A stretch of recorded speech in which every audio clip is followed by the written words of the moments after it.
गणिताचा तास आहे. तुम्ही सगळी सारखीच आहे. गणिताचा तास आहे. एक गोष्ट सांगणार आहे.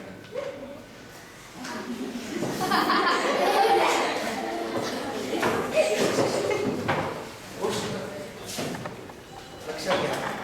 गोष्ट आणि त्या गोष्टीचं उत्तर तुम्ही सांगायचं आहे आणि त्यानंतर पुढच्या विषयाकडे जाणार. गोष्ट एका शेतकऱ्याची आहे. शेतकरी आणि त्याला 2 मुलं असतात. मुलं 2 असतात.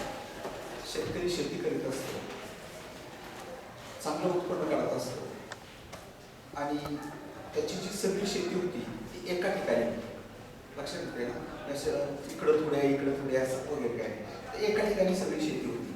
त्याला 2 मुलं होती. चांगलं उत्पन्न काढायचे, भरपूर कष्ट करायचे. दोन्ही मुलं पुन्हा शेती करायला लागली. आता दोन्ही मुलं परत शेती करायला लागल्यावर पुन्हा ती मोठी झाल्यावर शेतकरी म्हातारा झाला आणि त्याला वाटलं की आपल्या शेताची त्या दोघांना वाटणी करायला पाहिजे, वाटून दिलं पाहिजे दोघांचं. म्हणजे पुन्हा नंतर माझ्यानंतर त्यांनी व्यवस्थित काम करावं, भांडवले वगैरे हे सगळ्यासाठी त्याने निर्णय घेतला होता की आपण शेती वाटून दिलं. आता त्याची जी शेती होती त्याचा जो आकार होता तो कसा आहे बघा.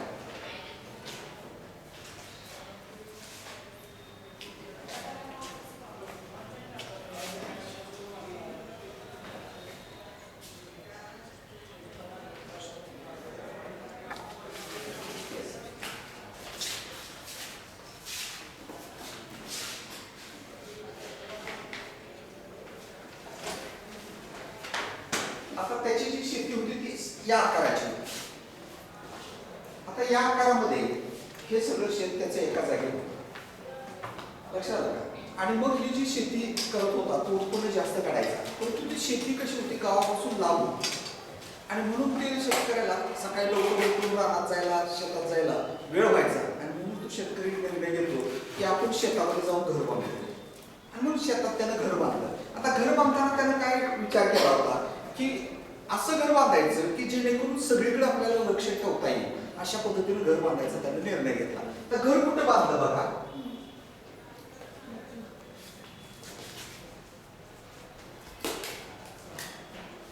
इथून मध्यभागी घर बांधलं. आता इथून मध्यभागी घर बांधल्यामुळं काय झाला फायदा झाला, इकडे त्याला बघता येत होतं, इकडे बघता येत होतं आणि इकडे बघता येत होतं, सगळीकडे लक्ष ठेवता येत होतं. आता मगाशी तुम्हाला सांगितलं होतं की त्याला 2 मुलं होती. दोन्ही मुलं मोठी झालेली होती, भरपूर कष्ट करायला लागलेली होती आणि म्हणून शेतकऱ्यांना दोघांना समान वाटणी करायचं ठरवलं तिथं. आणि म्हणून त्यानं काय केलं की ही जी काही इथे एक शेत आहे, इथे एक शेत आहे आणि इथे एक शेत आहे, 3 ठिकाणी शेत आहे. तर हे जे एक आहे शेत ते एकाला दिलं आणि ही जी 2 आहे ती एका मुलाला दिली, अशी वाटणी केली. लक्षात येते का बघा. हे एकाला दिलं आणि ही जी छोटी आहे ती दुसऱ्याला दिली. दोघं पुन्हा नंतर काम करायला लागले, मोठे झाले. पण नंतर त्या 2 मुलांच्यात भांडणं व्हायला लागली. एक जण काय म्हणायला लागला, ज्याला मोठं शेत होतं तो म्हणायला लागला की मला एकच शेत दिले आणि दुसरा काय म्हणायचा मला 2 दिले पण छोटी छोटी दिले. अशी त्यांची भांडणं लागली. पण शेतकरी फार हुशार होता.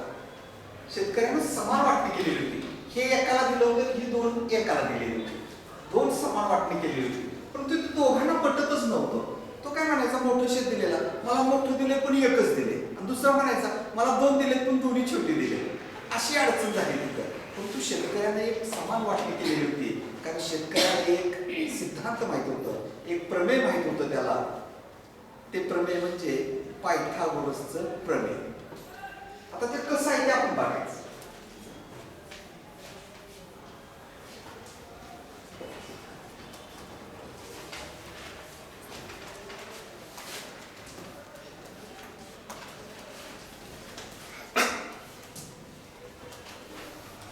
आता हे जे पायथागोरसचं प्रमेय आहे, पायथागोरसचं प्रमेय त्या शेतकऱ्याला बरोबर माहित होतं.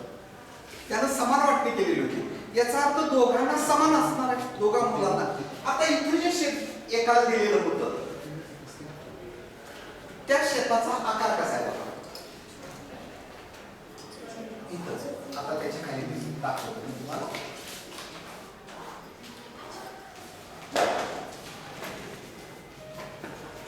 आता इथे जे शेत दिलेलं आहे एकाला, त्याचा आकार कसा आहे बघा. भूमितीतला आकार कोणता आहे.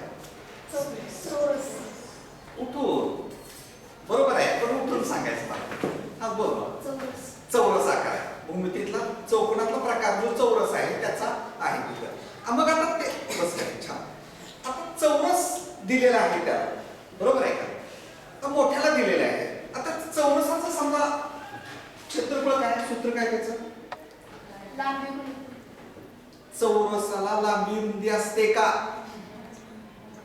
चौरसाला लांबी रुंदी असते, परंतु लांबी रुंदी सारखीच असते. लक्षात आलं का? चौरसाच्या क्षेत्रफळ सूत्र हा बोल बा. दोन बाजूंचा गुणाकार. त्याला सूत्र आहे, तू म्हणतोयस ते बरोबर आहे, परंतु त्याला सूत्र आहे हे बाजूचा वर्ग. चौरसाच्या क्षेत्रफळाचं सूत्र काय? बाजूचा वर्ग. आता इथे बाजू किती आहे बघा, अंदाजे मांडलेले आहे. 1 2 3 4 आणि 5. 5 लांबी आहे इकडे. 1 2 3 4 5. 5 लांबी आहे चौरस, बरोबर आहे. मग आता बाजूचा वर्ग म्हणजे किती झालं? 5. बाजू किती आहे? 5 आहे. 5 चा वर्ग 25. उठून सांगायचं, मग अशीच सांगितलं मला. किती? 25. लक्षात आलं का? म्हणजे एका मुलाला दिलं की किती आहे बघा?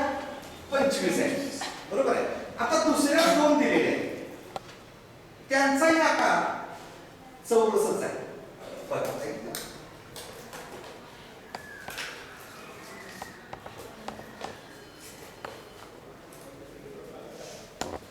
त्यांचाही आकार कसा आहे? चौरसच आहे. परंतु इथं जे एक चौरस आहे पहिला, आता इथला वरचा समजूया आपण, तर त्याची लांबी किती आहे बघा? 4. मग त्या चौरसाचं क्षेत्रफळ काय आहे? बाजूचा वर्ग, बरोबर आहे ना? मग त्या क्षेत्रफळ किती होते? कोण सांगते? हा सांग, तू सांग. 16 आहे, बरोबर आहे. आता हे झालं 16. हे दुसऱ्या मुलाला दिलेलं आहे. बस का? छान. आता राहिलेलं त्यालाच दिलेलं तिसरं अजून एक शेत आहे, त्याची लांबी 3 आहे, म्हणून त्याचं क्षेत्रफळ किती झालं? 9. पुन्हा तेच मला सांगायला लागते बरं का? 9. ठीक आहे. बस आता 9 या दोन्हीची बेरीज केली.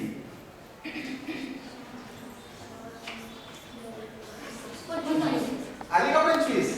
16 9 25. म्हणजे मोठ्याला पण दिलेलं तेवढंच होतं आणि छोट्याला पण दिलेलं तेवढंच होतं की नाही? म्हणून त्या शेतकऱ्याला पायथागोरसचं प्रमेय माहिती होतं, सिद्धांत माहिती होता.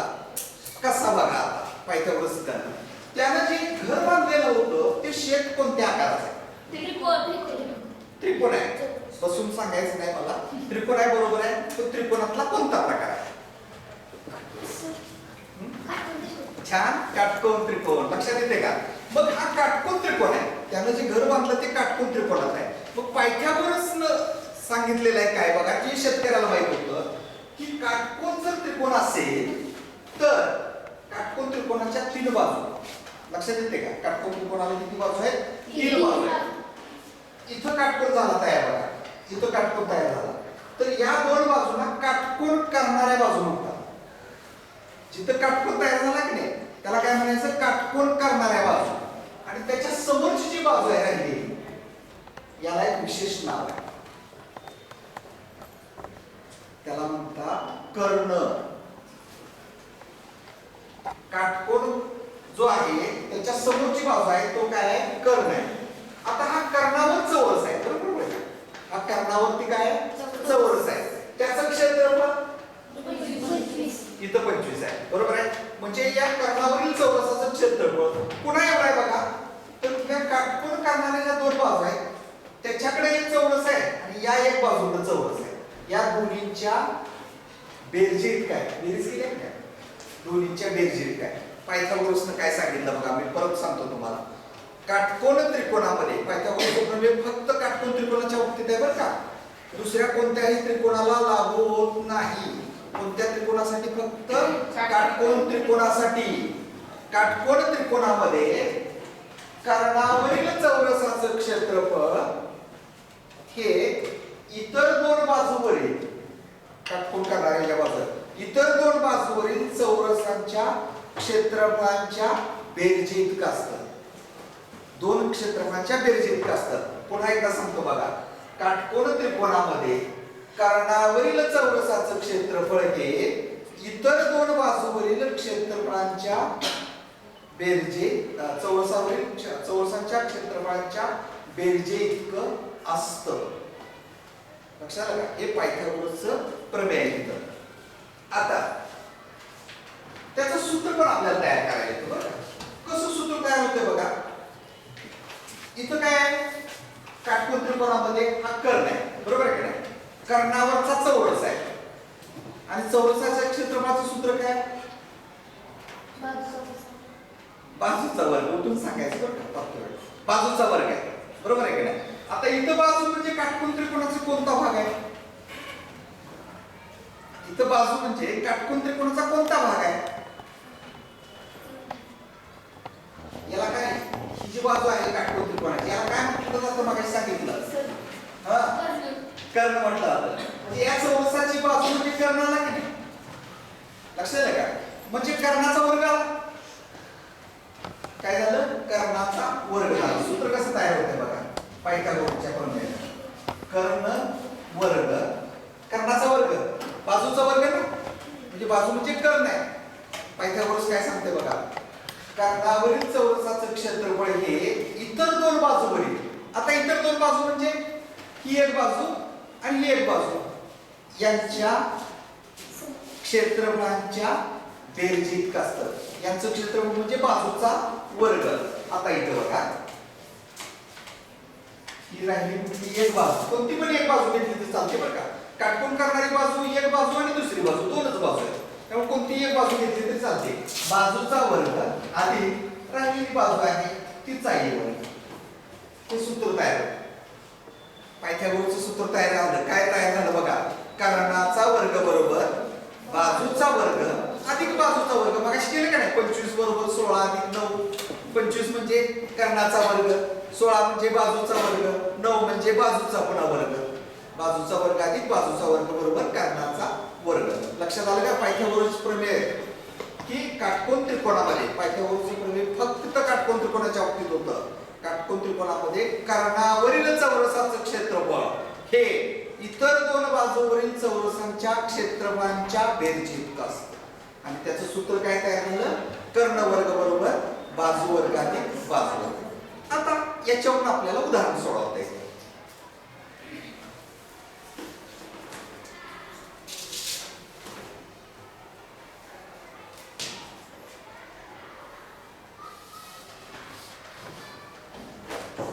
लक्ष द्या बरं का, तुम्ही लिहून घ्यायचं नाही, नंतर मी सांगतो.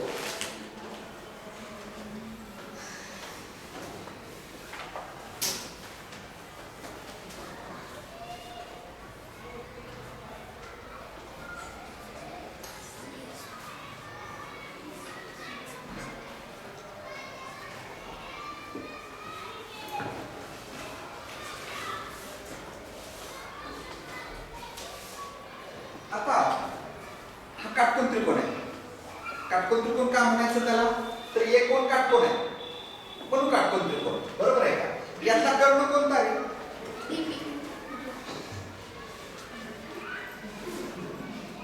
सांगा. हा तूच सांग. हा सांग. हा त्याला का कर्ण म्हणायचं? तो कर्ण बरोबर आहे, तू सांगतोस ते अगदी बरोबर आहे, पण कर्ण का म्हणायचं त्याला?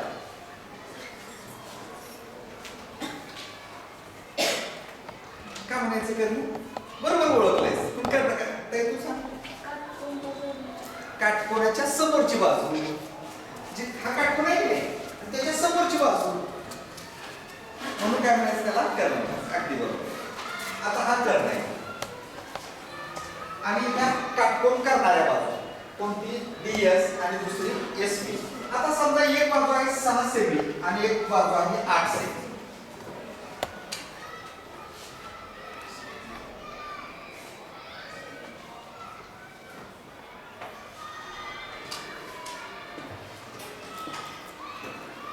आता एक बाजू आहे 6 सेमी आणि दुसरी बाजू 8 सेमी आहे, तर कर्णाची लांबी काढा असा प्रश्न येतो.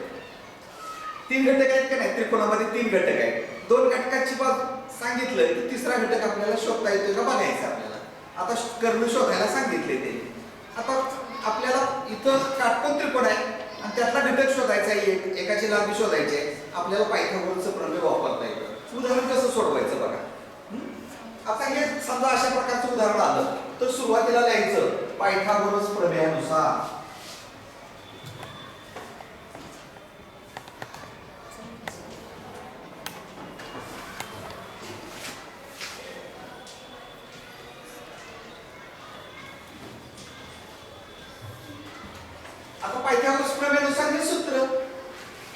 कर्ण वर्ग बरोबर बाजू वर्ग अधिक बाजू वर्ग हे सूत्र. आणि सूत्रात किमती भरायच्या.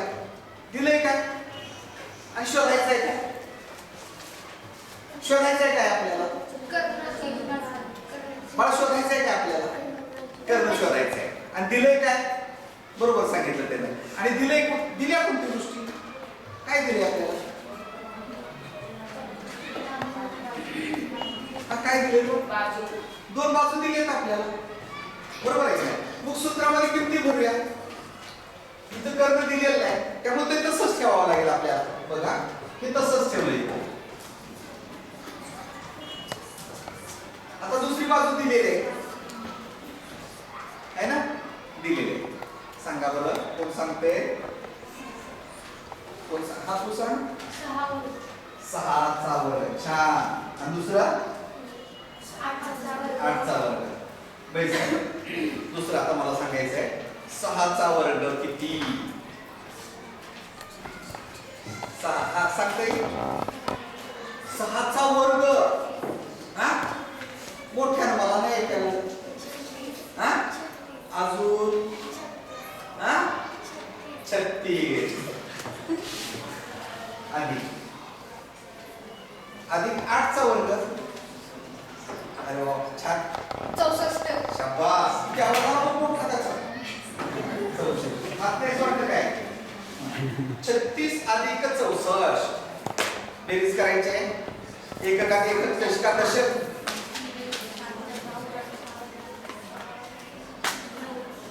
सातवीचे विद्यार्थी आहेत. बघ अजून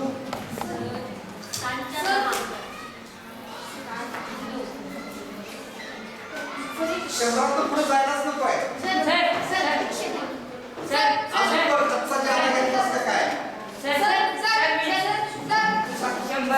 शंभर येते 100. कसं काय? गडबड करायची नाही. गणितात येते तुम्हाला. बेरीज करायला येते की नाही? येते. पण काही झाल्यावर चुकलं दोघांचं. बरोबर आहे? त्याची बेरीज झाली 100. 6 4 10 चला एक किती दिला? 4 झाले आणि 6 10 100 झाले. आता हे काय आलं? कर्णाचा वर्ग 100 आला. कर्णाची लांबी काढायची आहे म्हणजे काय करावं लागेल आपल्याला? वर्गमूळ घ्यावं लागेल. लक्षात आलं का? कारण हा कर्णाचा वर्ग 100 आहे. कर्ण जर काढायचं असेल तर वर्गाचं विरुद्ध क्रिया कोणती? वर्गाच्या विरुद्ध क्रिया कायम वर्गमूळ असते. आणि वर्गमूळाची विरुद्ध क्रिया वर्ग. आता कर्णाचा वर्ग आहे. मग त्याचं काय करावं लागेल आपल्याला? वर्गमूळ घ्यावं लागेल आणि मग कर्णाची लांबी मिळेल आपल्याला. मग कर्ण बरोबर जसं कर्णाच्या वर्गाचं वर्गमूळ कर्ण वर्ग निघून गेला तसं 100चा वर्गमूळ किती हो? 100चं वर्गमूळ नाही. बघा तुम्ही असा का वेगळा विचार करताय? हा बाळ 20चा वर्ग म्हणजे 20चा वर्ग 100 आहे का? तू थोडस कुठतरी घाई केलीस थोडीशी. हा वर्गमूळ जर काढायचं असेल ना मनात लगेच विचार करायचा हा कुणाचा वर्ग आहे? 100चं वर्गमूळ काढायचं आहे काय? तर कितीचा वर्ग 100? ते माहित असतं आपल्याला. पटकन येतं. सो उलटा विचार पण करता आला पाहिजे. इथं काय आलं? 10. आणि एकक आहे सेमी. एकक लिहायला विसरायचं नाही बरं का? मार्क जातात. एकक लिहायचं इथं कारण इथं एकक दिलंय की नाही? सेमी दिलेलं आहे. त्यामुळे लक्षात आलं का उदाहरण कसं सोडवायचं? आता याच्या उलटे एक उदाहरण आपण घेऊया.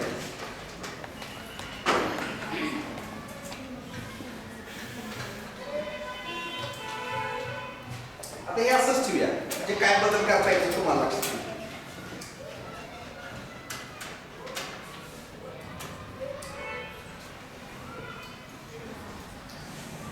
आता कर्णाची लांबी दिल्या, एका बाजूची लांबी दिल्या आणि राहिलेल्या बाजूची काढायची. मगाशी काय केलं होतं? 2 बाजू दिल्या आणि कर्ण शोधला. आता उलट पुन्हा तसंच गणित सोडवायला असंच करावं लागतं बरं का? पायथागोरस प्रमेयानुसार कर्ण वर्ग बरोबर बाजू वर्ग अधिक बाजू वर्ग. मग कर्णाचा वर्ग दिले का? काय दिले काय नाही बघा. इथून पुढे बदलावं लागेल आपल्याला. कोणती कर्ण दिलाय? किती आहे कर्ण? 15. एकत्रित विचार करताय तुम्ही. एकानं सांगायचं आता 15 लिहिलंय का 15 पण 15चा वर्ग बरोबर. एक बाजू दिलेली आहे ती लिहितो मी इथं 9चा वर्ग. आता राहिलेली बाजू आपल्याला दिली आहे का नाही दिलेली म्हणून मी तसंच लिहिलं. जसं मगाशी कर्ण दिला होता म्हणून कर्ण तसंच लिहिलं. तसं इथं बाजूचा वर्ग लिहिला गेला. जी आहे ते आपण करून घेऊया. बरोबर आहे. 15चा वर्ग किती? 15चा वर्ग किती? वर्ग म्हणजे त्याच संख्येला गुणणं. 225. शाबास. पैसे 225. 15चा वर्ग 225. आता हे पाठ पाहिजे. 5च्या पटीतले जे वर्ग असतात ते तुम्हाला माहित पाहिजे कसे करायचे असतात तिथं. 5चा 15चा 25चा 35चा 45चा 95 पर्यंत आपल्याला करायला येतं बरं का. ते सोपं आहे. सरांना विचारा तुमच्या ते सांगतील तुम्हाला. 15चा वर्ग 225 बरोबर. 9चा वर्ग किती? दुसरं इथं पाठीमागं तुम्ही नाही उत्तर दिलं. तू सांग ना. 81. छान. आता हे जे आहे ते तसंच ठेवतो. बाजूचा वर्ग.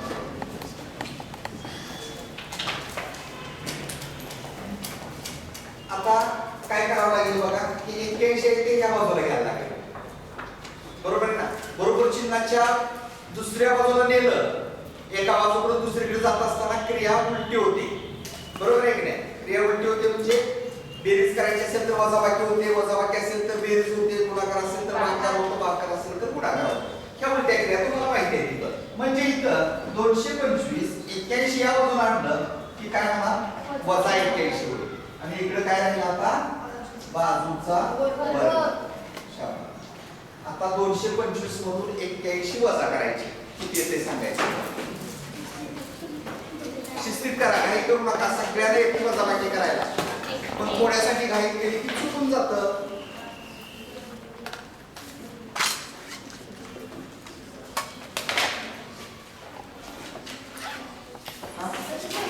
शाबास. 144. लक्षात आलं का? कोण मध्ये आला असेल काय आला असेल तर समजून घ्यायचं तिथं. 144. आणि इकडे काय केलं मी? बाजूचा वर्ग. आता बघायच्या पद्धतीनेच परत काय करावं लागेल आपल्याला? बाजूचा वर्ग म्हणजे बाजू शोधायची आहे ना. म्हणजे बाजूचा वर्गाचं विरुद्ध क्रिया करायची म्हणजे वर्गमूळ काढायचं आहे आपल्याला. म्हणजे इथं वर्गमूळ काढलं की इकडे काय आलं? बाजू. एका बाजूचं वर्गमूळ काढलं तर दुसऱ्या बाजूचं पण वर्गमूळ काढावं लागेल. म्हणजे 144चं वर्गमूळ किती? म्हणजे 144 कुणाचा वर्ग आहे? असा उलटा विचार करायचा लगेच. हा सांग. सांग ना. सांग की. इथला आवाज येत नाही का? एवढ्या 12. शाबास. आता इथं मी एकक लिहिलं नाही बरं का. कारण इथं पण एकक नाहीये म्हणून लिहिलं नाही. पण उत्तर जेव्हा लिहायचं असतं त्याने एकक दिलं नसेल तर नुसता एकक शब्द लिहायचा बरं का. नुसता एकक हा शब्द लिहायचा इथे. 12 एकक. बाजू आली का? उत्तर आलं 12 एकक. आपण काय बघितलं? पायथागोरसच्या प्रमेयाचं विधान बघितलं. बरोबर ना. त्यानंतर पायथागोरस प्रमेयाचं सूत्र बघितलं आणि मग उदाहरणं कशी सोडवायची हे बघितलं. अशा प्रकारे आज आपण पायथागोरस प्रमेयाविषयी माहिती पाहिजे. तर मी 2 प्रश्न विचारणार आहे तुम्हाला, त्याची उत्तर द्यायची.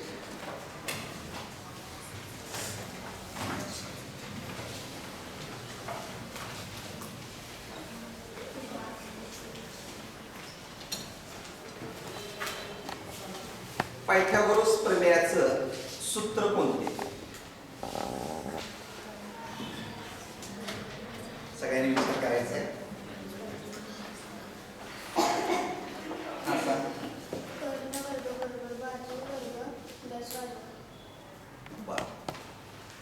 सगळ्यांना ऐकायला आलं काय? नाही ना? नाही ऐकायला आलं सगळ्यांना.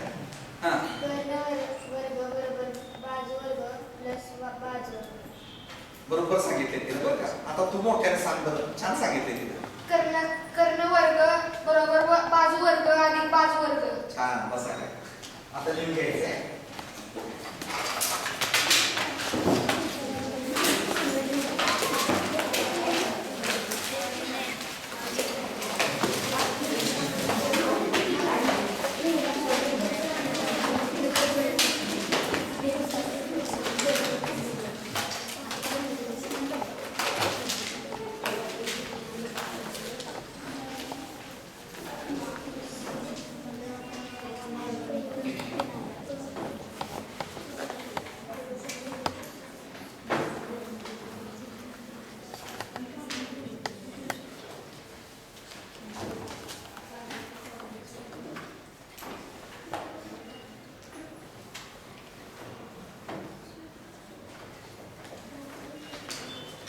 आता तुम्ही एक उदाहरण सोडवायचंय. तुम्ही देतोय बघायचं तुम्हाला.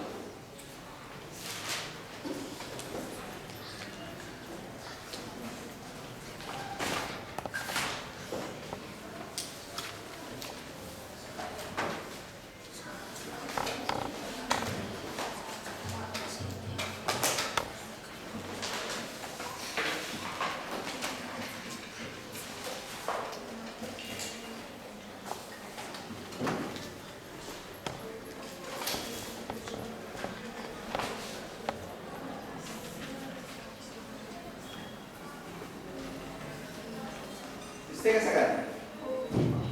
वहीत सोडवायचंय उदाहरण. आणली की नाही वही? नाही आणली. बरं. ज्यांच्याकडे आहे त्यांनी सोडवा.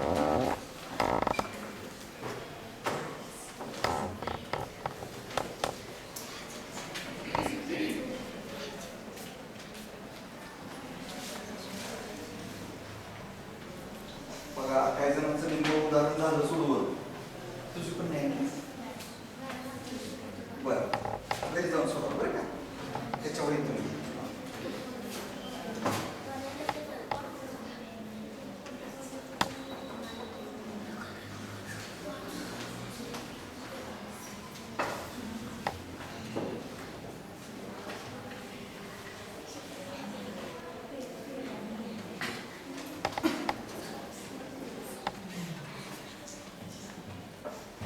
असं घरी जाऊन कर बरं का. कोण मित्र आहे तुझा? आहे ना? हा, त्याच्याकडून घे बरं का.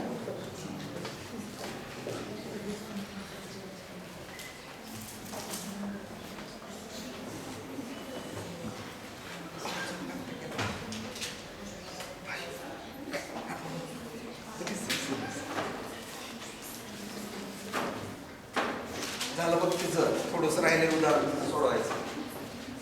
झालं काय बाळा?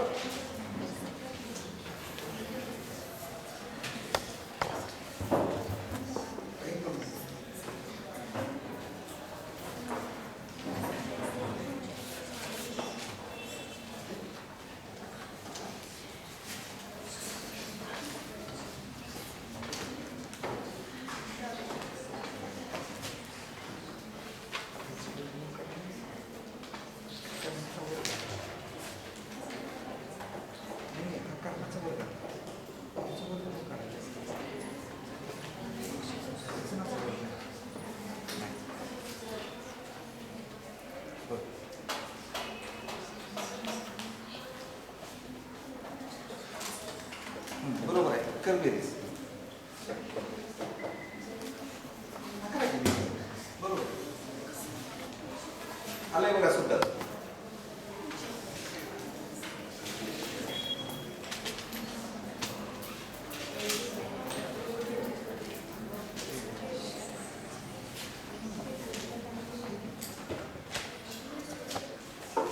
झालं का?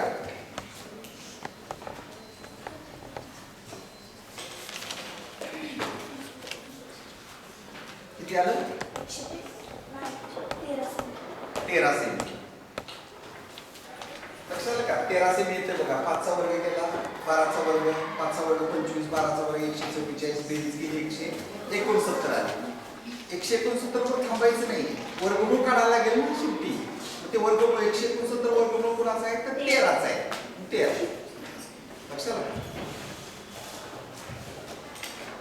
आता तुम्हाला पायथागोरसचं प्रमेय कळालं, उदाहरण कसं सोडवायचं तेही कळालं. आता घरी तुम्ही पान नंबर 90 वरती पायथागोरस प्रमेयाची उदाहरणं आहेत, ती उदाहरणं तुम्ही सोडवा.